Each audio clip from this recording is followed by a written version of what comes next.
पवित्र पिता परमेश्वर, प्रभु यीशु मसीह के पाक पवित्र नाम से हम दिल से आपका धन्यवाद करते हैं। तू ही महिमा आदर स्तुति के योग्य है पिता। जलाल गौरव प्रतिष्ठा केवल आपके नाम की हो। प्रभु यीशु मसीह के नाम से हम सारी महिमा सिर्फ आपके पवित्र नाम को देते हैं। हे पिता, आज तेरे बच्चों ने तेरे आगे धन्यवाद की, स्तुति की, आराधना और जय की बेटे दी हैं और इसके साथ साथ धन की आशीष भी प्रभु तेरी महिमा के लिए जो तूने उन्हें दी है, तेरे राज्य और तेरे घर के लिए तेरे भंडारों में दशमांश अर्पण उठाने के तौर बेटों को ले आए हैं। प्रभु इन सारे बेटों को स्वीकार कर, और उन्होंने तेरी महिमा को न चुराया, परंतु आज जो कुछ भी आपने उनके जीवन के अंदर अद्भुत और आश्चर्य कर्म किए, गवाहियों के तौर, चमत्कारों के, चंगाइयों के तौर, छुटकारों के तौर, उसके प्रति भी वे तेरा आभार मानते हैं पिता। प्रभु इन सब बेटों को तू स्वीकार कर, क्योंकि तू योग्य है महिमा के, इसलिए हम सारी महिमा तुझे देते हैं और प्रार्थना करते हैं प्रभु आज के शब्द के ऊपर तेरी ओर से अनुमोदन की मोहर हो। तेरे दास को अनुग्रह दे ताकि उसकी निर्बलता व्यवस्था के अंदर तेरी सामर्थ प्रकट होने पाए। बोलने वाला कोई मनुष्य न, तेरी आत्मा हम सब के साथ बातें करे। और पिता, मैं दिल से दुआ करता हूँ कि यहाँ पर बैठा हुआ हर एक भाई बहन बच्चा प्रभु तेरे शब्द को सुनने के द्वारा अपने जीवन में आत्मा में उठाया जाए और स्वर्ग स्थानों के अंदर बैठाया जाए और वहां पर अलौकिक और दिव्य अनुभव करने पाए और तेरी महिमा के लिए स्वर्ग की वो सारी आशीषें जो आप हमें देना चाहते हैं प्रभु हम सबके जीवन के अंदर आने पाए। और प्रभु तेरी आत्मा की सामर्थ के द्वारा हमारे जीवन के अंदर मसीह में हर तरह की परिपूर्णता आने पाए और तेरी दया कृपा के द्वारा आज इस रोटी को भी आशीषित कर, पवित्र कर, जो मसीह की देह है, इस दाखरस को भी आशीषित कर, जो बहुतों की क्षमा के लिए पापों के बहाया गया मसीह के देह के द्वारा कांटे कोड़े केले खाकर इससे भी पवित्र ठहरा। और तेरी वाचा का नवीनीकरण होने के लिए भी प्रभु हम प्रार्थना करते हैं कि आज मसीह के नाम से तेरी महिमा के लिए प्रभु भोज की विधि भी तेरी महिमा के लिए होने पाए, प्रभु यीशु मसीह के नाम से आमीन। चलिए हम परमेश्वर के नाम की महिमा करते हैं और आज के शब्दों को हम स्थान से आरंभ करते हैं। और आज का टाइटल है अदन से स्वर्गलोक। सब लोग बोलेंगे अदन से स्वर्गलोक। आदम से यीशु तक, आदम से यीशु तक और अदन से स्वर्गलोक। कितने लोग भाई स्वर्ग जाना चाहते हैं? कुछ लोग बोलेंगे पास्टर जी अभी नहीं, अभी तो शादी करनी है, अभी तो घर बनाना है, अभी तो कार लेनी है, अभी तो टेस्ट ड्राइव करना है, अभी तो बंगले की फैक्ट्री की शुरुआत करनी है। भाई अगर आज की तारीख में यीशु मसीह आ जाए तो आप क्या करेंगे? बहाना देंगे क्या? नहीं ना। उसको बोलेंगे भाई थोड़ी देर के लिए वेट कर, नहीं। लेकिन आज मेरी दिल से दुआ है कि आप स्वर्ग का अनुभव आज स्थान पर प्राप्त करें। आमीन। तो चलिए हम सबसे पहले चलते हैं अदन की वाटिका में। क्या सब लोग तैयार हैं? बोलेंगे प्रभु यीशु आज मैं आपके साथ अदन की वाटिका से लेकर स्वर्गलोक में तेरे साथ आने के लिए तैयार हूँ और तेरे वचन के द्वारा अपने आप को स्वतंत्र पवित्र घोषित करते तेरे पीछे हो लेता हूँ, क्योंकि तूने मेरे लिए क्रूस पर मरकर मार्ग बनाया है। आमीन। क्या एक जोरदार ताली प्रभु यीशु मसीह के नाम को दें। कई बार हम अदन की वाटिका के बारे में सुनते हैं कि परमेश्वर ने आदि में आकाश और पृथ्वी की रचना की, सही है। लेकिन कुछ बातों को पढ़ते पढ़ते जब परमेश्वर की आत्मा अलग तरह से कहीं ले जाती है तो मैं उस बात के लिए परमेश्वर का धन्यवाद करता हूँ और आपके सामने एक छोटा सा रेवलेशन कहें या प्रकाशन कहें, सिर्फ प्रभु की महिमा में ले चलता हूँ। चलिए हम चलते हैं उत्पत्ति की पुस्तक पहला अध्याय।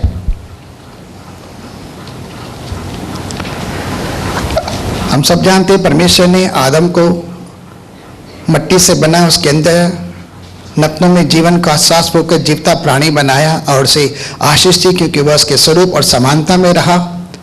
लेकिन आज हम वहां से नहीं, डायरेक्ट अदन की वाटिका में चलते हैं। उत्पत्ति 2 अध्याय, वहां पर हम 7 और 8 पढ़ते हैं। उत्पत्ति 2, 7, 8। और यहोवा परमेश्वर ने आदम को भूमि की मिट्टी से रचा, हाँ, और उसके नथनों में जीवन का श्वास फूंक दिया, हाँ, और आदम जीवित प्राणी बन गया। ओके। और यहोवा परमेश्वर ने पूर्व की ओर अदन देश में एक वाटिका लगाई और वहां आदम को जिसे उसने रचा था रख दिया।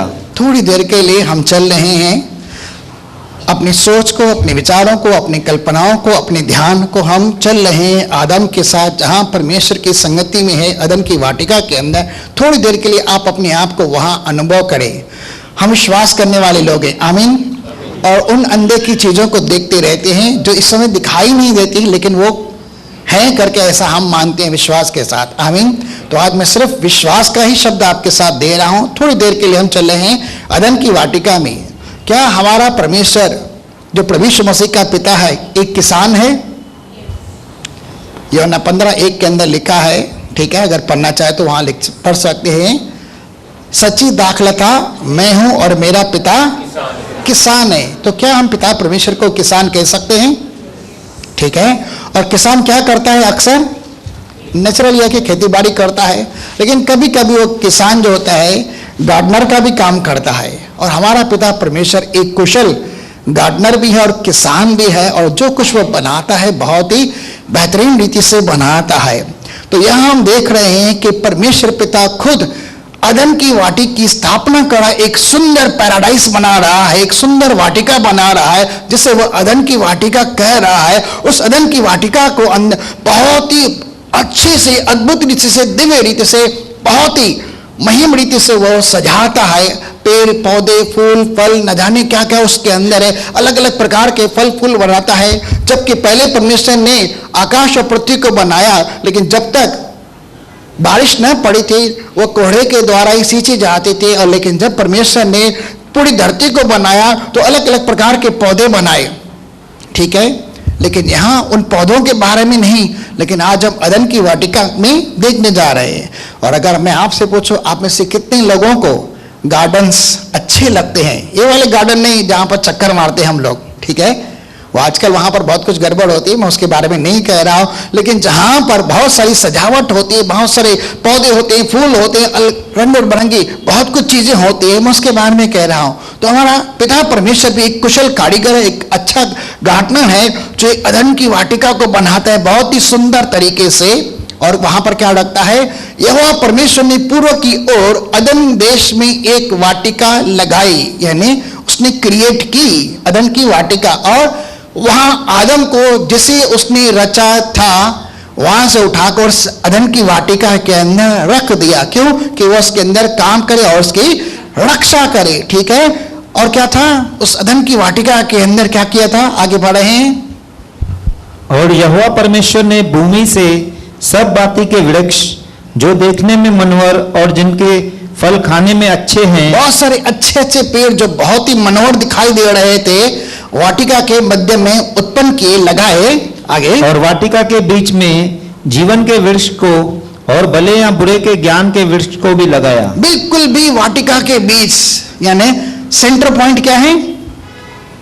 वाटिका के बीचों बीच सेंटर के अंदर उसने 2 वृक्ष लाए। बोलेंगे 2 वृक्ष, ठीक है। एक वृक्ष क्या है? जीवन के फल का वृक्ष है, और दूसरा है भले और बुरे ज्ञान का वृक्ष, ठीक है। दोनों पेड़ सेंटर के अंदर लगाए हैं। और क्या क्या उसने? भाई आदम, बिना खटके तू चाहे तो उस अदन की वाटिका में से जो कोई भी फल तू चाहे खा सकता है, ठीक है। तुझे बिल्कुल भी अनुमति है और बिना मुझसे पूछे तो उस फल को खा सकता है, ठीक है। पूछने की भी जरूरत नहीं कि मैं ये फल खाऊं ये नहीं खाऊं। तो बिना खटके, बिना पूछे, बिना सोचे, बिना विचारे, बिना टेंशन किए से खा सकता है। लेकिन सिर्फ एक ही फल नहीं खाना, जिसके बारे में हम जानते हैं, ठीक है। तो यहां परमेश्वर ने उसके सामने 2 चॉइसेस रखे थे। एक था जीवन का पेड़ और एक था भले और बुरे ज्ञान के वृक्ष का जो फल था करके, उसका फल था करके। लेकिन आदम को जब उसने रचा और उसने वहां पर रखा और उसके सामने चॉइस दी है, लेकिन क्या परमेश्वर ने, मैं आपसे पूछ रहा हूं, जीवन के वृक्ष का फल खाने के प्रति कुछ भी ऐसा किया जिसके लिए उसने मना किया हो? बाकी जितने भी पेड़ थे वैसे ही जीवन का पेड़ था जो बीचों बीच लगाया गया था, और उसके विषय में भी कहा तो इसका फल भी खा सकता है, बिना खटके खा सकता है। और परमेश्वर की इच्छा क्या थी? कि आदम इस जीवन के वृक्ष का फल खाए, और मैं इसके द्वारा उसकी परख करता हूं कि यह मेरी आज्ञा के अंदर चलना चाह रहा है या नहीं। और परीक्षा करने के लिए उसके सामने भले और बड़े ज्ञान का वृक्ष लगाया, लेकिन बहकावे के अंदर उसने वही फल खाया जो वर्जित था। लेकिन अगर आदम जीवन का फल खा लेता तो क्या होता? उसे अधिकार मिला था, उसे बिल्कुल भी अनुमति मिली थी। और जब हम देख रहे हैं अदन की वाटिका के अंदर उस जीवन के वृक्ष के बारे में, तो वहां किसी प्रकार का पहरा नहीं है, ठीक है। न तो वहां पर करूब है, न तलवार है, न अग्नि है, न ज्वाला में अग्नि, जैसे कि लिखा है, वहां कुछ भी नहीं है। वो भी बीचों बीच है, ये भी बीचों बीच है, दोनों सेंटर के अंदर है। और ये जीवन का पेड़ किसको दर्शाता है? सब लोग बोलेंगे प्रभु यीशु। अगर आदम और हवा उस जीवन के वृक्ष का फल ऐसे खा लेते तो क्या होता?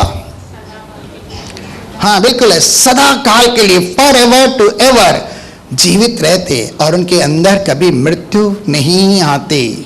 परमेश्वर चाहता था कि मैं आदम को अपने स्वरूप और समानता के अंदर बना रहा हूं और वह जीवन का फल खाए और सदा अमर बना रहे, अनंत काल के जीवन के लिए जीता रहे और इस धरती के ऊपर राज्य करे। यह उसकी पर्सनल इच्छा थी। इसलिए उसने आशीष भी दी थी कि फूलो फलो और इस पृथ्वी के अंदर बढ़ जाओ और इसे वश में करो, और मना कर दिया था कि यह फल न खाना, नहीं तो मर जाएगा। एक ही चीज के लिए अब इसके अंदर परमेश्वर की छिपी हुई इच्छा प्रकट होती है कि मनुष्य के लिए उसकी इच्छा थी वह मेरे साथ सदा संगति करता रहे, क्योंकि वह ठंडे समय के अंदर सुबह और शाम आदम के साथ और हवा के साथ संगति करने के लिए आता था और दोनों तीनों जन मिलकर आनंद करते थे। दोनों तीनों को प्रसन्नता मिलती थी और अच्छी सृष्टि चल रही थी, सबको अच्छा व्यवहार चल रहा था, कुछ भी बुरा नहीं था। लेकिन हम जानते हैं कि बाद में क्या हो गया। लेकिन बाद में जब आगे चलते हैं, इस कहानी को और चलते हैं, मैं ज़्यादा नहीं लेता हूं क्योंकि समय ज़्यादा है। जब हम जानते हैं हवा के कारण जैसे शैतान ने बरमाया सर्प के तौर पर, उन्होंने फल खाया और फल खाने के बाद आदम ने भी खाया, तब उन्होंने अपने आप में पाया कि वे दोनों नंगे हैं, जबकि वो पहले भी नंगे थे। लेकिन पहले उन्हें लज्जा नहीं होती थी, लेकिन बाद में उनकी आंखें खुल गई, इसलिए वो छिप गए। लेकिन जब परमेश्वर ठंडे समय के अंदर उनके साथ आया, आप चाहें तो पूरा 2 और 3 अध्याय अच्छे से पढ़ सकते हैं, लेकिन हम चल रहे हैं आगे।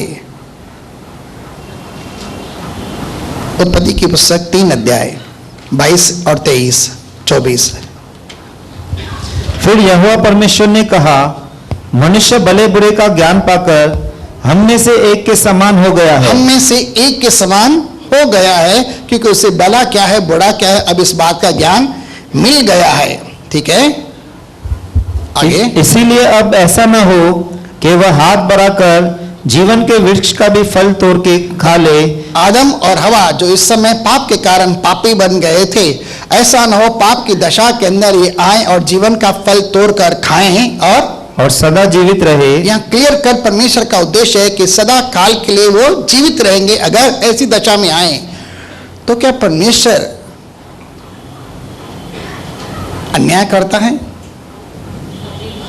पहले तो उन्हें कहता है कि फूलो फलो फलवंत हो पृथ्वी पर भरो, लेकिन बाद में होने से अदन की वाटिका में से निकाल देता है। क्या परमेश्वर अन्यायी है? नहीं, परमेश्वर आज भी और समय भी उनसे प्यार करता है, और मैं आपको बताता हूं कैसे। ठीक है, आगे चलते हैं थोड़ा।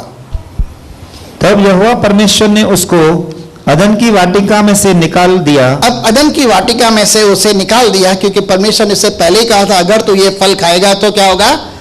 निश्चय मरेगा। अब जैसे ही आदम और हवा ने फल खाया तो क्या हो गया? उन्होंने अपने आप को अपनी स्वयं इच्छा की पूर्ति के लिए अपने आप को, पूरी पृथ्वी को, सारे अधिकार को बेच डाला। ठीक है, अपने आप को जैसे किसके हाथ में बेच डाला? पाप के कारण शैतान के हवाले कर दिया, और शैतान क्या हो गया? इस धरती का हाकिम बन बैठा। ठीक है, और धरती का अगर वह हाकिम बना रहता और परमेश्वर उसके लिए जो कुछ संज्ञा देता है कि निश्चय तू फल खाएगा तो मर जाएगा, और उसके कारण धरती के ऊपर जो जो श्राप आए थे, ठीक है, हवा को अलग आया था, सांप को अलग आया था और आदम को अलग आया था, अगर इन्हीं परिस्थितियों के अंदर वो फल खाकर सदाकाल के लिए जीता रहता तो मैं समझता हूं आज 6000 साल हो गए हैं, आदम जिंदा ही रहता और नहीं मरता। आदम भी जिंदा रहता, हवा भी जिंदा रहते, कैन हाबिल जो कुछ भी उसके बाद पैदा हुए, जितने भी पैदा हुए वो सब जिंदा रहते। लेकिन आज दुनिया की परिस्थिति कुछ अलग होती। आज अगर हम 6000 साल पुराने आदम को देखते तो कैसा होता? उस दिन मैं एक वीडियो नहीं करना, एक फोटो देख रहा था। 130 साल का बुढ़ा, सिर्फ 130 साल का बुढ़ा, कैसे था?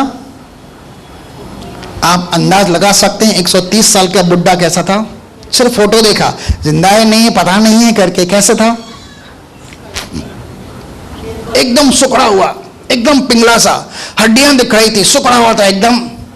और अगर 6000 साल का आदम हमारे सामने होता, जिसने पाप के कारण अगर उस जीवन का वृक्ष फल खाया होता तो क्या होता? पता नहीं कैसा होता। 6000 साल से वो न जाने कितना दुख, कितनी पीड़ा, कितनी कमजोरी, कितनी बीमारी, कितनी मोहताजी, कितना क्लेश अपने शरीर के अंदर सहता रहता, न तो जी पाता था न मर पाता था। और सदा काल के लिए शैतान इस धरती के ऊपर अधिकारी बना बैठा था। लेकिन परमेश्वर जो दया का धनी है, जब आदम और हवा ने पाप किए उसी समय सबसे पहली घोषणा उसने अपने पुत्र के विषय में कह दी।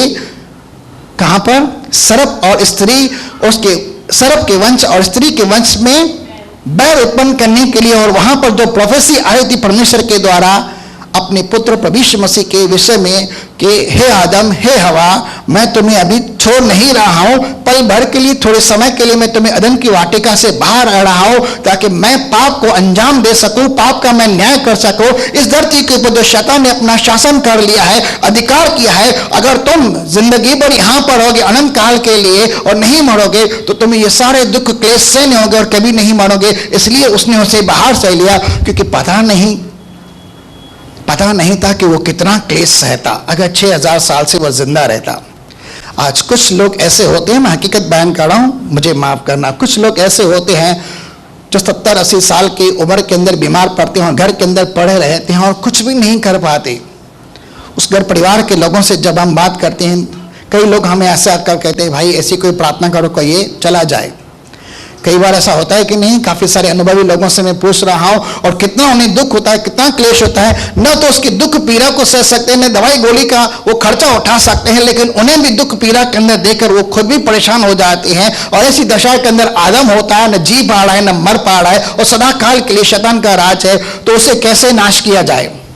उसे नाश करने के लिए एक रिडेम्पशन का यानी छुटकारे का जो प्रोसेस था, छुटकारे की जो योजना थी, वहां पर प्रभु यीशु मसीह के आने के भविष्यवाणी के द्वारा वो वहां पर लागू कर रहा है। और नहीं चाहता था आदम और हवा इस प्रकार के क्लेशों में है और सारी मनुष्य जाति इस प्रकार के क्लेशों के अंदर सदा बनी रहे, इसलिए उसने वहां से निकाला। क्योंकि जितना वह ज्यादा जिंदा रहता तो उतना सारा तकलीफ उसे रहता, लेकिन परमेश्वर ने चुने हुओं के कारण उन दिनों को घटा दिया। ठीक है। और कल की तारीख में भी मैं यही प्रार्थना कर रहा था, एक बच्चे की ऑपरेशन हो रहे थे, प्रभु तू चुने हुओं के लिए इस दुख पीड़ा को घटा था, उन दिनों को घटा था, तो प्रभु उसके लिए भी तू घटा, क्योंकि वो चुनी गई है, तेरे राज्य के अंदर है, उसे दुख पीड़ा से मुक्ति दे। 6-7 साल की बच्ची का कुछ ऑपरेशन हो रहा था और धन्यवाद करता हूं, काफी सारा रिलीफ उसे मिला। परमेश्वर के नाम को धन्यवाद हो। चलिए आगे चलते हैं। तब यहोवा परमेश्वर ने उसको अदन की वाटिका में से निकाल दिया कि वह उस भूमि पर खेती करे जिसमें से वह बनाया गया था।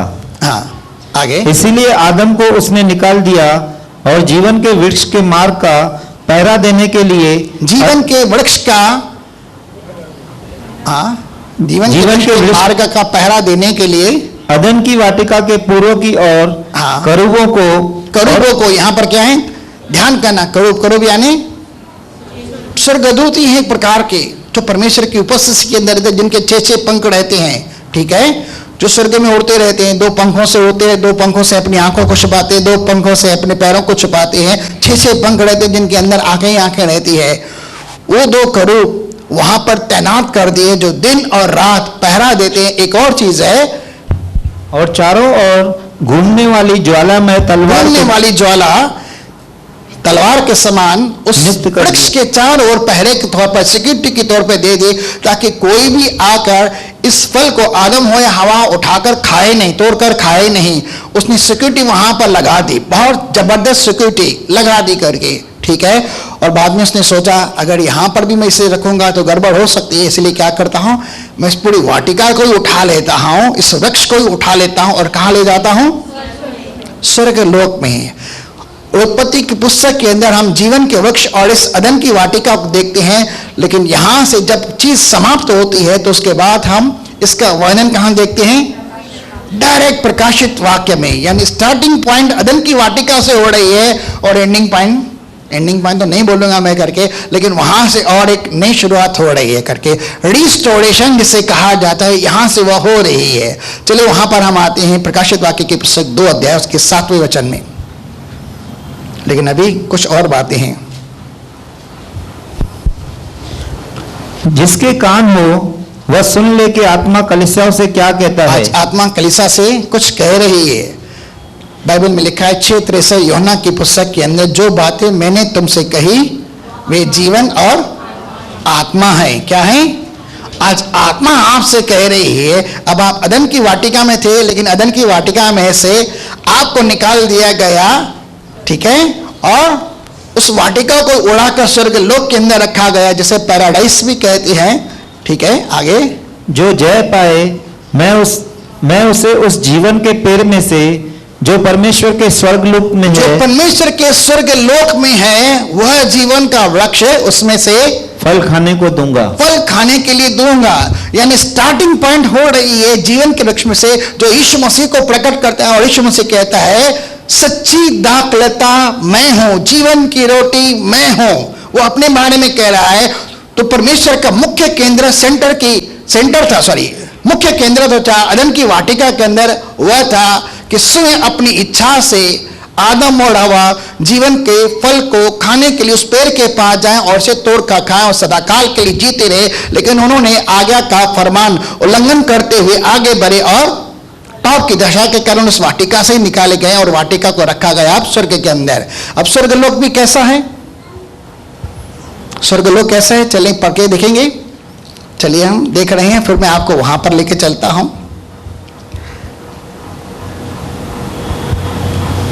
थोड़ी देर के लिए अंदर चले फटाफट। 4 अध्याय, प्रकाशित वाक्य 4 अध्याय 1 से लेकर 6 तक पढ़ते हैं। इन बातों के बाद जो मैंने दृष्टि की तो क्या देखता हूं कि स्वर्ग में एक द्वार खुला हुआ है। एक द्वार, यीशु मसीह क्या है? भेड़ों के लिए द्वार है। एक द्वार, 2 द्वार नहीं है कि ये रास्ता भी परमेश्वर के पास जाता है, ये भी स्वर्ग तक जाता है। नहीं है भाई, एक ही मार्ग है, एक ही जीवन, एक ही सत्य है और एक ही द्वार है, और वो है क्या? भाई ताली बजाएं। धन्य है वे जो द्वार से प्रवेश करते हैं। सच्चा चरवाहा मैं हूं और आप और मैं क्या हैं? भेड़े हैं। भेड़ें कहां चल रही हैं? चरवाहे के पीछे चलती है। जिस मार्ग से होकर, जिस द्वार से होकर वो खुद प्रवेश किया है। और हमने पढ़ा था यीशु मसीह कहां प्रवेश किया है? मूसा के तंबू में नहीं, परम पवित्र स्थान के अंदर नहीं, लेकिन वह स्वर्ग के अंदर ही प्रवेश किया है। क्रूस की मृत्यु के द्वारा वह स्वर्ग के अंदर ही प्रवेश किया और हमारे लिए अगुए की रीति पर वह सर्वदा के लिए वहां पर महायाजक के तौर बैठा है और वह स्वर्ग में है। लेकिन स्वर्ग भी या स्वर्ग थोड़ा चल रहे। हमने लास्ट टाइम कुछ पढ़ा था 12 अध्याय इब्रानियों की पुस्तक के अंदर कुछ पढ़ा था मूसा, और जब हम यीशु मसीह की कंपैरिजन कर रहे थे। चलते हैं थोड़ी देर के अंदर। चलो, इन बातों के बाद जो मैंने दृष्टि की तो क्या देखता हूं कि स्वर्ग में एक द्वार खुला है, और जिसको मैंने पहले तुरही के से शब्द से अपने साथ बातें करते सुना था, वही कहता है कि यहाँ ऊपर आ जा। आप परमेश्वर आप सबको बुला रहा है, यहाँ ऊपर आओ, कलीसिया को उठाने का समय आ गया है। ठीक है, तो कैसे जाएंगे? शरीर में नहीं। ये शरीर नाशवान शरीर जो है, हड्डी मांस का शरीर है, हम इसके साथ स्वर्ग में कभी प्रवेश नहीं कर पाएंगे। तो जब परमेश्वर ने यूहन्ना को भी बुलाया तो क्या हुआ? रविवार का दिन था, सुबह का समय, तो वो आत्मा में उठाया जाकर स्वर्ग में गया। ठीक है, और आगे, और मैं वे बातें तुझे दिखाऊंगा जिनका इन बातों के बाद पूरा होना अवश्य है। आगे फटाफट। और तुरंत मैं आत्मा में आ गया। किस में आ गया? आत्मा में आ गया। मैं विश्वास के साथ आत्मा के विषय में कह रहा हूं। तुरंत मैं आत्मा में आ गया। और क्या देखता हूं? क्या देखता हूं? अब आप भी देखना आरंभ करिए। स्वर्ग में क्या है?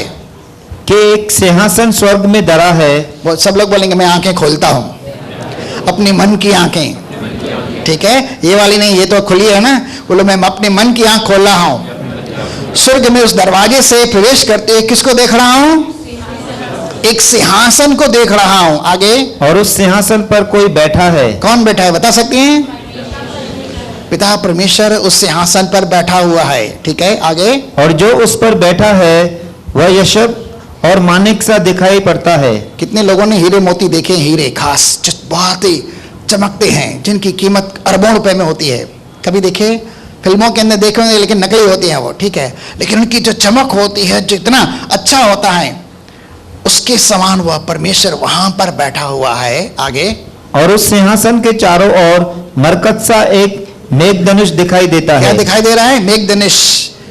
नूह के साथ उसने वादा किया था, अब मैं पृथ्वी को जल के द्वारा नष्ट नहीं करूंगा, और ये निशानी मैं आकाश के अंदर रखता हूं, जब कभी बारिश बरसाऊंगा मुझे याद रखेगा, इसे देखकर मैं फिर जल को ज्यादा न बरसाऊंगा कि जल प्रलय न होने पाए। ठीक है, वो वहां पर निशानी के तौर पर था, एक साइन के तौर। आगे, और उस सिंहासन के चारों ओर 24 सिंहासन है। 24 सिंहासन है और उनके ऊपर 24 प्राचीन बैठे हुए हैं, और इन सिंहासनों पर 24 प्राचीन श्वेत वस्त्र पहने हुए बैठे हैं। हाँ। और उनके सिरों पर सोने के मुकुट है। हाँ, और उस सिंहासन में से बिजलियां और गरजने निकलते हैं, और सिंहासन के सामने आग के 7 दीपक जल रहे हैं। देखिए परमेश्वर का सिंहासन स्वर्ग में है, और वहां पर क्या हो रहा है?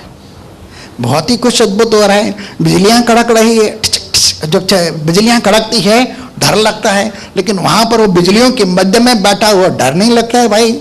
इंद्रधनुष में मेघधनुष भी वहां पर है करके डर नहीं लगता है। और आप ऐसे माहौल के अंदर जा रहे हैं जो अति पवित्र स्थान है, जहां महिमा में परमेश्वर बैठा हुआ है। आप वहां पर जा रहे हैं उसे मिलने के लिए, किसके द्वारा? मसीह के द्वारा। क्या आपको यहाँ प्राप्त होता है मसीह के लहू के द्वारा उसके सामने जाने के लिए? कि डर लगता है पाप के कारण? नहीं नहीं, लेकिन मैं विश्वास के साथ कहता हूं, अगर आप अपने जीवन में पाप को देखेंगे तो कहीं भी वहां प्रवेश न कर पाएंगे, क्योंकि लिखा है कोई घृणित वस्तु वहां प्रवेश नहीं कर सकते, लेकिन वे जो अपने वस्त्रों को मेमने के लहू के द्वारा धो लेते हैं वही उसके अंदर प्रवेश कर पाएंगे। क्या आपके पाप धोए गए हैं? क्या मसीह के लहू के द्वारा आप धर्मी पवित्र ठहरे हैं? क्या परमेश्वर ने आपको पवित्रता और धार्मिकता का करार दिया है? आपके पाप क्षमा किए हुए हैं, और आपके लिए वह द्वार भी खोला है और मार्ग भी बनाया है अपने क्रूस की मृत्यु के द्वारा। और क्या आप क्रूस पर उसके साथ मर गए हैं और आपको उसने जिला उठाया है? तो ये आज का शब्द आपके लिए है। आप वहां पर जा रहे हैं उस द्वार के द्वारा। आगे, वहां पर बिजलियां और गर्जन चल रही है। आगे, ये परमेश्वर की 7 आत्माएं हैं। हाँ। और उस सिंहासन के सामने मानो बिलोर के समान कांच का सा समुद्र है। कांच का अच्छा समुद्र है। और ये कांच का समुद्र क्या है? कौन है भाई कांच का समुद्र? ये सारी जातियां हैं, ये सारी बोलियां हैं, और जिन्हें पवित्र किया गया ये आप और मैं हैं वहां पर।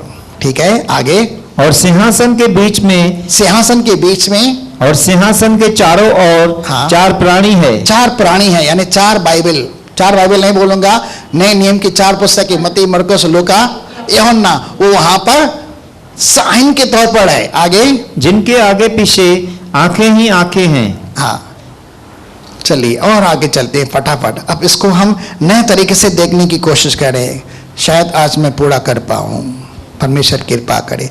चलिए फटाफट हम चलते हैं। स्वर्ग में गए, चलिए अब नए यरूशलेम के अंदर चल रहे हैं। प्रकाशित वाक्य 21 अध्याय 1 से लेके 2 तक। यीशु मसीह ने कहां प्रवेश किया? डायरेक्ट स्वर्ग में। स्वर्ग वो अलग है या नया यरूशलेम कुछ अलग है? आप और मैं कहाँ हैं? जीवित परमेश्वर के नगर, जहां लाखों करोड़ों पहलोटे, साधारण सभा, स्वर्गदूत, मसीह जो लहू का छिड़काव और जो हाबिल के लहू से उत्तम बातें बोलता है, पढ़ा था ना गैस सभा में। कहाँ है? नए यरूशलेम में। ठीक है, पढ़ा था कि पढ़ेंगे? वापस पढ़ा हूं 12 अध्याय इब्रानी की पुस्तक। चलिए 1 मिनट के लिए चलते हैं वहां पर। इब्रानी की पुस्तक 12 अध्याय 22 से लेके 24 तक पढ़ते हैं, बाद में यहां पर आते हैं। पर तुम सिय्योन के पहाड़ के पास और जीवित परमेश्वर के नगर, जीवित परमेश्वर के नगर, स्वर्ग यरूशलेम के पास, स्वर्गीय यरूशलेम, ठीक है, यानी स्वर्ग जो नया यरूशलेम है, जहां पर पिता परमेश्वर स्वर्ग में विराजमान है। हाँ, और लाखों स्वर्गदूतों, लाखों करोड़ों स्वर्गदूत है वहां पर। और उन पहलोठों की साधारण सभा, पहलौठे यानी जो मसीह में पहले विश्वास के अंदर आए, उनकी सभा है। जैसे आज यहाँ सभा हो रही है, वहां उस सभा के अंदर, उस मंडली के अंदर है। और कलीसिया जिनके नाम कलीसिया, यहाँ क्या आ रही है? कलीसिया भी आ रही है। और यहाँ पर में क्या है? कलीसिया है, ठीक है, सत्य का खंबा, ठीक है। आप और मैं मिलकर कलीसिया बनते हैं और वहां कलीसिया भी है। आगे, जिनके नाम स्वर्ग में लिखे हुए हैं। किसके किसके नाम लिखे हैं भाई स्वर्ग में? सबका है क्या जिसने नया जन्म नहीं पाया है? क्या यहाँ पर कोई ऐसा? भाई जल्दी करो, नया जन्म पा लो, ठीक है। जिनके नाम स्वर्ग में लिखे हैं, क्या आप में से ऐसा कोई भाई या बहन या बच्चा है जिसका नाम स्वर्ग में लिखा नहीं है? सबके लिखे हैं। तो अगर आपका नाम स्वर्ग में लिखा है तो आप कहां जाओगे? क्या यीशु मसीह ने आपके लिए स्वर्ग में घर बनाया है? चलिए आगे चलते हैं। कलीसिया जिनके नाम स्वर्ग में लिखे हैं और सबके न्याय परमेश्वर के पास, सबके न्याय परमेश्वर के पास, और सिद्ध किए हुए धर्मियों की आत्माओं। यहाँ पर आत्माएं जो सिद्ध की गई है धर्मियों की। क्या आपकी आत्मा सिद्ध है कि उसके अंदर कुछ गड़बड़ी है? मैं आपकी आत्मा के बारे में, मैं पवित्र आत्मा के बारे में कह रहा हूं। क्या वो परफेक्ट है?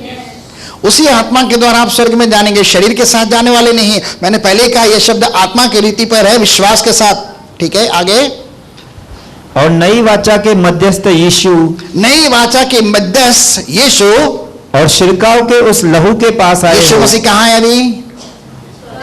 नई वाचा के मध्यस्थ यीशु। तो यीशु वहां है कि नहीं? वो तो पिता के साथ सिंहासन पर बैठा है ना। नई वाचा के मध्यस्थ यीशु, और लिखा है, और शिरकाव के उस लहू के पास आए। इस लहू के द्वारा आप धर्मी और पवित्र ठहराए गए हैं। वह लहू भी वहां पर उपलब्ध है जिस लहू पर आपने और मैंने विश्वास किया, जो आपके और मेरे गुनाहों का और अधर्म का प्रायश्चित है। उस लहू के पास आए हुए हो, जो हाबिल के लहू से उत्तम बातें कहता है। क्या बात करता है वो? हे पिता, इन्हें क्षमा करिए, नहीं जानते, इन पर दया तरस खाकर इन्हें उद्धार से आशीषित कर, ठीक है। वह लहू आपके लिए, मेरे लिए वहां पर गवाही देता है, दया और न्याय तरस कृपा की मांग कर रहा है, जो उससे भी उत्तम बातें कह रहा है, ठीक है। आप कहां पर आए हुए हो? अरे भाई बोलो, नया यरूशलेम। वहां पिता भी है, ये भी है, सब है, ठीक है। आगे चलते वहां पर प्रकाशित वाक्य की पुस्तक 21 अध्याय 1 और 2। फिर मैंने नए आकाश और नया नई आकाश, ये वाला आकाश नहीं, नया आकाश, नया एटमॉस्फेयर और नई पृथ्वी को देखा, नई धरती को देखा, क्योंकि पहला आकाश और पहली पृथ्वी जाती रही थी। ये धरती नहीं रहेगी। कब? जब 1000 साल का मिलेनियम का समय पूरा होगा ना, इस धरती पर यीशु मसीह का राज्य जो यरूशलेम के अंदर सिंहासन के तौर स्थापित करेगा, जब वह समाप्त होगा तो हम उस यरूशलेम के अंदर जाएंगे जो नया आकाश, नई धरती के तौर पर परमेश्वर हमारे लिए बनाएगा। और वहां पर आज मैं आप ही को लेकर चलता हूं, ठीक है। पहला आकाश और पहली पृथ्वी जाती रही, समंदर भी नहीं रहेगा, ठीक है। फिर मैंने पवित्र नगर नए यरूशलेम को स्वर्ग पर से परमेश्वर के पास से उतरते देखा। यह नया यरूशलेम, यह नया नगर जो परमेश्वर का नगर है, महासम्राट का नगर, वह परमेश्वर की ओर से ही निकलते हुए देखा। वह आपके लिए, मेरे लिए क्रिएट कर रहा है। लेकिन सोच रहा था, प्रभु आप हमारे लिए नए सिरे से सृज रहे हैं। उसने बोला नहीं, पहले से ही अब ले लो, मैं तो उसे आपके सामने प्रकाशित कर रहा हूं, ठीक है। क्योंकि परमेश्वर की योजना आपके लिए हमेशा के लिए उसके साथ उसकी वाटिका में संगति और सहभागिता रखने की थी। अदन की वाटिका खो दिया, कोई वादा नहीं, अब उससे बेहतर आपके लिए वाटिका मैंने बनाई हुई है, ठीक है। आगे, और वह उस दुल्हन के समान थी। किसके समान? किसके समान? और दुल्हन कैसी होती है भाई? सबको आकर्षित करती है भाई, फोटो निकालते हैं, ठीक है। आगे, जो अपने पति के लिए श्रृंगार किए हो। और यहाँ पति कौन है? प्रभु यीशु मसीह है। किसका? दुल्हन का। और दुल्हन कौन है? बोलो मैं, हम, ठीक है। आगे, फिर मैंने सिंहासन में से किसी को ऊंचे शब्द से यह कहते सुना कि देख, परमेश्वर का डेरा मनुष्यों के बीच में है। ठीक है, 5 से पढ़ते हैं अभी। इसके बारे में हमने लास्ट टाइम पढ़ा था, लेकिन अब फास्ट जा रहे हैं। और जो सिंहासन पर बैठा था, उसने कहा कि देख, मैं सब कुछ नया कर देता हूँ। देखो, मैं सब कुछ नया कर रहा हूँ। फिर उसने कहा कि लिख ले, क्योंकि यह वचन विश्वास के योग्य और सत्य है। फिर उसने मुझसे कहा, ये बातें पूरी हो गई है। मैं अल्फा और ओमेगा, आदि और अंत हूँ। मैं प्यासे को जीवन के जल के सोते में से सेंत में पिलाऊंगा। मैं प्यासे को जीवन के जल के सोते में से सेंत में पिलाऊंगा। ठीक है, क्या वहां पर जीवन का जल है? जब अदन की वाटिका परमेश्वर ने बनाई तो क्या वहां पर नदियां थी? नदियां थी, 4 नदियां थी। क्या कोई नाम बता सकता है? एक फड़ात है, एक हिदकेल है, एक क्या क्या नदी है? पढ़ना चाहे तो 2 अध्याय के अंदर आप पढ़ सकते हैं, उत्पत्ति की पुस्तक के अंदर 4 नदियां थी। एक गिशोन नामक नदी है करके, ठीक है, हिदकेल है, फड़ात है, और एक क्या है? चौथी नदी का नाम क्या है? चलिए आप बढ़ के अंदर पढ़ लेना। उत्पत्ति 2 और 3 नदियां मैं आपको होमवर्क के तौर घर पे देता हूं, पढ़ के देखना। वहां पर 4 नदियां हैं जिसके द्वारा वाटिका को पूरी तरह से सींचा जा रहा था। अब तक बारिश नहीं होती, लेकिन कोहड़े के द्वारा ही उस वाटिका की सिंचाई होती थी। लेकिन यहां पर भी कुछ है आगे। मैं प्यासे को, आप में से कितने लोग प्यासे हैं? धन्य है वे जो धर्म के कारण भूखे और प्यासे हैं। वे कितने प्यासे हैं? कितने भूखे हैं? जीवन की रोटी के लिए, जीवन के जल के लिए, उस जीवन के वृक्ष में से फल खाने के लिए कितने प्यासे हैं, भूखे हैं। वहां कोई बंदिश नहीं है। यहां पर लिखा है, पहले शब्द के अंदर है जो जय पाए। क्या आप जयवंत हैं? चलिए उसके अंदर भी हम देखते हैं, आगे चल रहे हैं। जय अल्फा हो गया। जो जय पाए वही इन वस्तुओं का वारिस होगा। जो जय पाए वह इन सब वस्तुओं का वारिस होगा। और हम परमेश्वर के भी वारिस हैं, तो परमेश्वर प्रभु यीशु मसीह के भी संगी वारिस हैं। और जो जय पाए इन सब चीजों को मैं उन्हें दूंगा। आगे बात, और मैं उसका परमेश्वर होऊंगा। क्या हमारा परमेश्वर वाकई परमेश्वर है? परमेश्वर प्रभु यीशु मसीह का पिता हमारा परमेश्वर है। वो खुद कहता है मैं उनका पिता बनूंगा और वह मेरा पुत्र होगा। वह मेरा पुत्र। क्या आप और मैं परमेश्वर के पुत्र पुत्रियां हैं?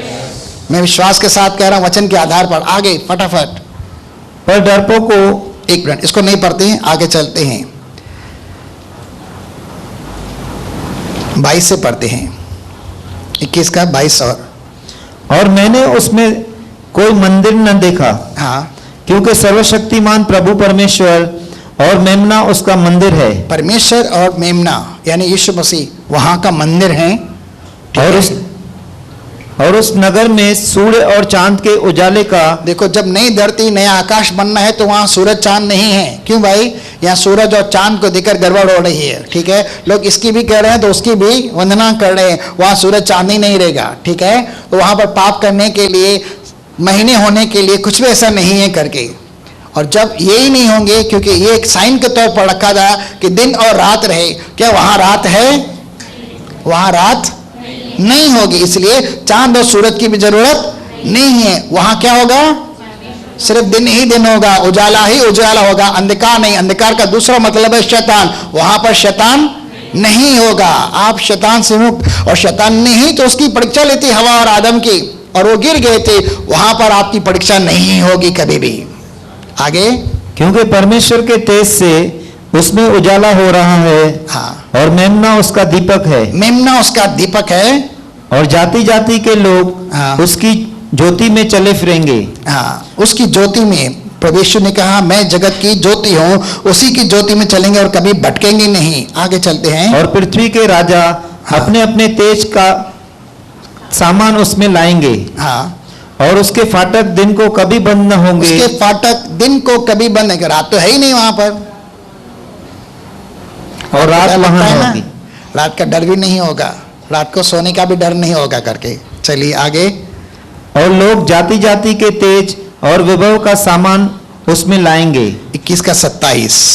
और उसमें कोई अपवित्र वस्तु, कोई भी अपवित्र वस्तु, पाप के साथ, बुराई के साथ, दुष्टता के साथ, खमीर के साथ, वहां पर कोई प्रवेश नहीं करेगा।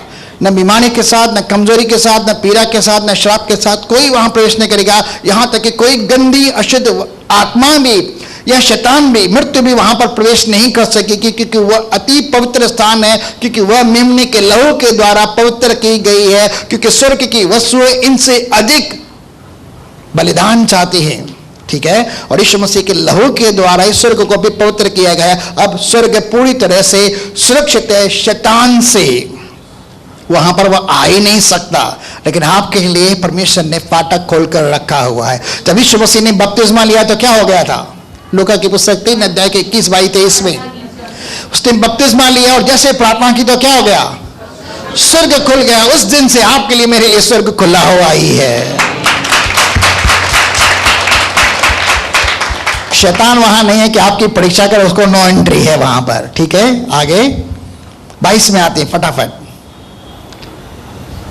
फिर उसने मुझे बिलोर की सी झलकती हुई, बिलोर यानी एकदम कांच, बिलोर समझते ना, एकदम शुद्ध, क्या बोलते हैं, शिफाफ, क्लियर, क्लीन एंड क्लियर, स्टिफिक, इसको शब्द बोलेंगे स्टिफिक, साफ, कांच के समान, बिलोर की झलकती हुई जीवन के जल की एक नदी दिखाई। देखिए यहां पर भी नदी है, वहां पर भी 4 नदियां थी और यहां पर भी एक नदी है। आगे, जो परमेश्वर और मेमने के सिंहासन से निकलकर, कहां से आ रही है?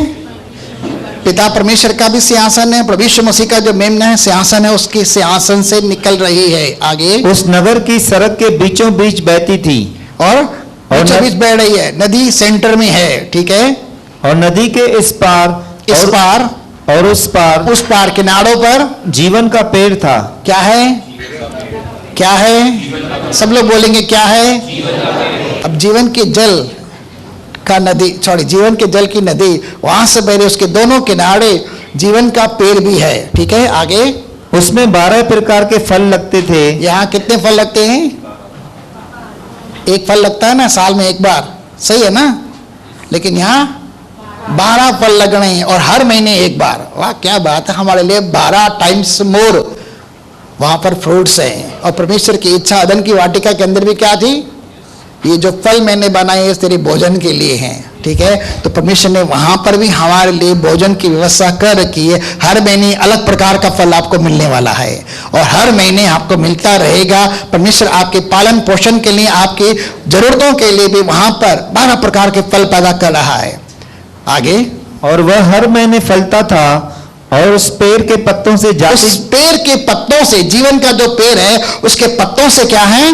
जाति जाति के लोग चंगे होते थे। वहां पर चंगाई भी है। ठीक है, पहले तो बीमारी नहीं है, लेकिन अगर बीमारी है तो उसके पत्ते खाने से चंगाई आ जाती है। ठीक है, अब मैं आपको पूछ रहा हूं करके, आप स्वर्ग में हैं, जीवन की जल नदी आपके सामने है और जीवन का वृक्ष आपके सामने है, लेकिन यहां पर एक तरह से देखिए, क्या यहां पर कोई करूब है? कोई स्वर्गदूत देखा है? कोई किसी प्रकार का पहरा दिखाई दे रहा है? कहीं पर कोई तलवार है? कहीं पर कोई सिक्योरिटी है? यहां कहीं पर अग्नि दिखाई दे रही है? नहीं है। जो उस फाटक से प्रवेश करते हैं उस नदी के पास भी आते हैं, पेड़ के पास भी आते हैं। और प्रभु यीशु मसीह क्या कह रहा है? जो कोई प्यासा हो वह आए और इस जल में से पिए, जो जल मैं उसे दूंगा वह जल उसके अंदर से जीवन के जल की नदियों का रूप दे देगा। ठीक है, और जो वृक्ष में से एक फल खाएगा क्या होगा? फिर क्या होगा? वृक्ष का फल खा सकते हैं? आप खा सकते हैं क्या? वहां पर भी रुकावट है, पाबंदी है, सिक्योरिटी है? स्वर्गदूत आकर तल्ला नहीं आनेगा, ऐसा करेगा? आग आएगी और आपको भस्म करेगी? नहीं। प्रभु यीशु मसीह ने अपने देह के द्वारा जिस पर्दे को उसने दूर किया, वहां पर जो संदूक हुआ करता था, जहां पर 2 करूब अपने पंखों से छाया दिया करते थे, वे किसी को भी परमेश्वर के उस परम पवित्र स्थान में अशुद्धता के साथ आने नहीं देते थे। लेकिन जैसे ही पर्दा काटा गया था वहां पर द्वार खुल गया था और अब विश्वास करने वाले वहां पर प्रवेश कर सकते हैं। उन्हें अनुमति है उस वृक्ष में से फल खाने के लिए। और परमेश्वर ये नहीं कहता तू नहीं खा सकता, ये सुरक्षित है मेरे लिए, नहीं। ये वाटिका आप ही के लिए बनाई गई है स्वर्गलोक के अंदर, ताकि आप खाएं, अनंत काल तक जिए और सर्वदा परमेश्वर की संगति के अंदर बने रहें और परमेश्वर की प्रेजेंस में, प्रभु यीशु मसीह के साथ प्रेजेंस के अंदर वहां पर सर्वदा के लिए बने रहे। ये मुझे एक छोटा सा प्रकाशन मिला, मैं आपके सामने रख रहा हूं। पहले मैं सोचता था नहीं मैं कैसे जाऊंगा, मैं पापी हूं, ये हूं वैसा हो, लेकिन प्रभु यीशु ने कहा तू अपने आप को क्यों ऐसा कह रहा है? तेरे पाप तो मैंने माफ किए हैं, तुझे तो धर्मी ठहरा है, तुझे तो मैंने अपने लहू में पवित्र ठहरा है और मैंने तुझे आत्मा दी है। तू थोड़ी जा रहा है शरीर के साथ, तेरी आत्मा वहां पर जा रही है। जो महिमा का देह मैं तुझे दूंगा ना, तेरी दीनहीन देह को बदल कर वहां देखो, वो जाने वाला तू जाने वाला। लेकिन इस समय विश्वास के साथ हम वहां पर अप्रोच करके साथ खा सकते हैं। क्या विश्वास के साथ आप उस जीवन के वृक्ष को देख सकते हैं? क्या विश्वास के साथ आप उस जीवन की जल की नदी को देख सकते हैं जिसका पानी आप पी सकते हैं? चलिए एक दो और शब्दों को चल रहे फटाफट। 22 अध्याय प्रकाशित वाक्य 1 से 3 तक पढ़ा, अब आगे चल रहे हैं 4-5। और उसका मुंह देखेंगे और उसका नाम उनके माथों पर लिखा हुआ क्या होगा। आपके ऊपर पवित्र आत्मा के द्वारा इफिसियों 1:13-14 के निमित्त उद्धार के निमित्त मोहर लगाई गई है? पक्का विश्वास के साथ। लास्ट टाइम हमने पढ़ा था और ये कंटिन्यू सीरीज चल रही है। इफिसियों 1:13 और 14 के अनुसार आपके ऊपर शाप लगाई गई है और वह नाम आपके ऊपर लिखा है। क्या लिखा है? ये परमेश्वर यीशु मसीह कहता है ये मेरा है। This property belongs to me. Trespassers will be executed. Persecuted तो नहीं ना? ठीक है, हाँ executed। यानी आज्ञा उल्लंघन करने वाले दंडित होंगे। यह प्रॉपर्टी मेरी है, प्रभु यीशु मसीह ऐसा कह रहा है। उनके माथे के ऊपर लिखा होगा। भाई आपके माथे पर नाम लिखा है? आप किसके हैं? पवित्र आत्मा की शाप है। लास्ट टाइम मैंने टप्पा मारा था ऐसा। ठीक है, आगे। और फिर उसका मुंह देखेंगे और आगे चलिए, ठीक है। और फिर रात न होगी और उन्हें दीपक और सूर्य के उजाले का प्रयोजन न होगा, क्योंकि प्रभु परमेश्वर उन्हें उजाला देगा और वे युगान युग राज्य करेंगे। हमने पढ़ा था वे जो लोग धार्मिकता का और अनुग्रह का वरदान प्राप्त करते हैं वे मसीह यीशु के द्वारा, जिसने एक धर्म का काम किया उसके द्वारा वे अनंत जीवन में क्या करेंगे? यहाँ पर क्या लिखा है? सर्वदा के लिए, युगान युग के लिए राज्य करेंगे। तो यहाँ का वर्ड वहां से हम जोड़ देते हैं। आगे। फिर उसने मुझसे कहा ये बातें विश्वास के योग्य, सत्य बातें हैं, ये विश्वास योग्य बातें हैं। इन्हें ग्रहण किया जाना चाहिए, विश्वास के साथ बोला जाना चाहिए, इन्हें कन्फेस किया जाना चाहिए और उसे मांगा जाना चाहिए। क्या प्रभु यीशु मसीह देगा? देगा। आगे आगे। विश्वास योग्य और सत्य है। और प्रभु ने जो भविष्यवक्ताओं की आत्माओं का परमेश्वर है अपने स्वर्गदूत को इसीलिए भेजा कि अपने दासों को वे बातें जिनका शीघ्र पूरा होना अवश्य है दिखाए। चलिए लास्ट वर्ड बढ़ते हैं 22 का 14, प्रकाशित वाक्य 22 उसका 14। धन्य वे हैं। धन्य हैं वे। कौन है धन्य? बताइए अभी। आप धन्य हैं। यीशु मसीह ने कहा काफी सारे लोग थे, भविष्यवक्ता थे, काफी सारे प्रेरित थे, काफी सारे लोग थे जो देखना चाहते थे, सुनना चाहते, राजा सॉरी प्रेरित नहीं, राजा जो सुनना चाहते थे लेकिन उन्होंने सुना नहीं। लेकिन आपकी आंखें धन्य जो देख रही हैं, आपके कान धन्य जो सुन रहे हैं। ठीक है, आगे। धन्य है वे जो अपने वस्त्र धो लेते हैं। चलिए आप में से कितनों ने मसीह के लहू के द्वारा छिड़के हुए वस्त्र पहने हुए, जो धार्मिकता के वस्त्र है, वरन आपने तो मसीह को ही पहन लिया है। सही है ना? पहना है कि नहीं पहना है? कि मैं झूठ बोल रहा हूं, झूठ सिखा रहा हूं? हमने तो मसीह को ही पहन लिया है, उसकी धार्मिकता को पहन लिया है। और यीशु मसीह हमारी क्या है? गीत के अंदर भी भाई शाम ने गाया, वो हमारी धार्मिकता है। ठीक है, आगे। क्योंकि उन्हें जीवन के पेड़ के पास आने का अधिकार मिलेगा। और वाशो एक 14 सिटी बताएंगे भाई, क्या लिखा है यहां पर अभी? क्या मिला? जीवन के वृक्ष में से फल खाने का क्या मिला? अधिकार। अब आप थोड़ी देर के लिए अपने आप को सोचिए कि आप मसीह के लहू में धुले हुए हैं कि नहीं? आपका नाम जीवन की पुस्तक में लिखा है कि नहीं? जिसके पाप धुले नहीं हैं और जिसका नाम जीवन की पुस्तक में लिखा वो नहीं खा सकता। लेकिन जिनके पाप माफ किए गए हैं, कब माफ हुए आपको पता है? आपके पाप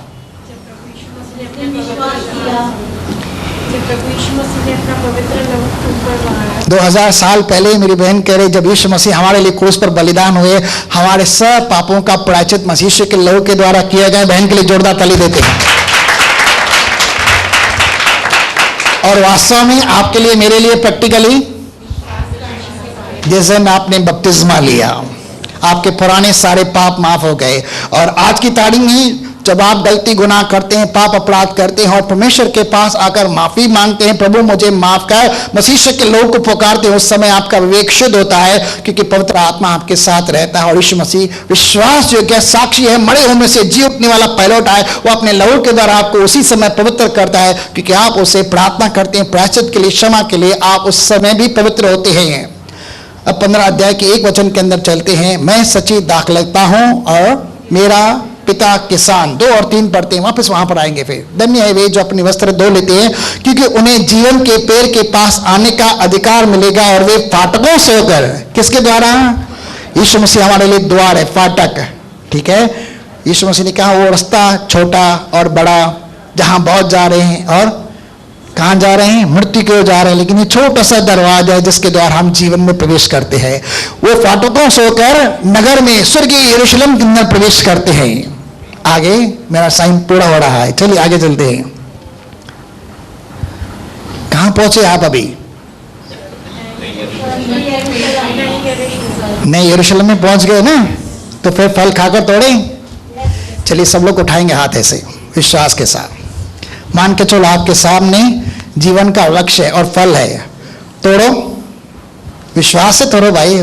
बोलो प्रभु यीशु, मैं आपके लहू के द्वारा पवित्र होकर संतान होने का उत्तराधिकार पाकर तेरे द्वारा बनाए गए जीवन के मार्ग से, फाटक से होकर नए यरूशलेम जो परमेश्वर का नगर है, तेरे नाम में आकर उस जीवन के वृक्ष का फल तोड़कर खाता हूं कि मैं सदा काल के लिए जीता रहूं और मृत्यु को कदापि न देखूं।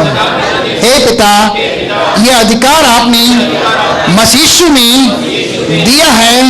मेरे पापों को माफ करके मसीह यीशु के लहू में पवित्र ठहराकर आज इस फल को मैं खाता हूं यीशु मसीह के नाम में। चलिए खाइए भी। एप्पल कैसे खाते हैं? खाइए, खाइए भाई। ऐसे आवाज आती, कड़क जो सिर्फ रहता है ना, ऐसे आवाज आती है, ठीक है ना। खाया तो आप क्या रहेंगे अभी भाई? आप बधाई दे सकते हैं एक दूसरे को, आपने जीवन का पेड़ खा, फल खाया करके। अब आप बोल सकते हैं मैं नहीं मरूंगा कभी।